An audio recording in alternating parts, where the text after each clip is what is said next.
আর মাত্র 10 মিনিট ছিল, তারপরে স্কুলটা ছুটি হয়ে যেত, তারপরে সবাই সবার মায়ের কোলে ফিরে যেত। কিন্তু কে জানে তার ভিতরেই এত বড় একটা দুর্ঘটনা ঘটে যাবে। ইনিই হচ্ছেন বিমানের সেই পাইলট। তিনি আর দুনিয়াতে নাই।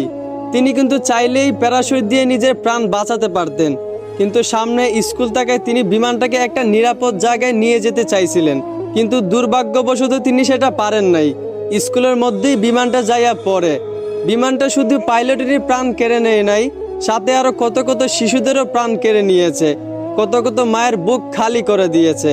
জানা গেছে পাইলটকে যখন বিমান থেকে উদ্ধার করা হয়েছিল তখন পাইলটের দেহটা পুরা মুরগির মতো পুড়ে গিয়েছিল। আরো কত শিশু শিশু ছাত্র স্কুল থেকে বের না হতে পেরে পুড়ে মারা গিয়েছে। না জানি তাদের কতটা কষ্ট হয়েছে।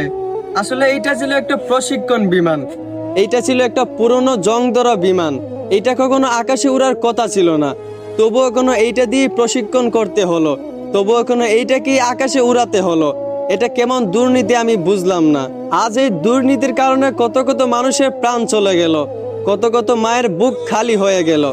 যাই হোক, আমরা সবাই দোয়া করি এই দুর্ঘটনায় যারা নিহত হয়েছে তাদেরকে যেন আল্লাহ জান্নাত দান করেন, আর যারা আহত হয়েছে তাদেরকে যেন আল্লাহ সুস্থতা দান করেন।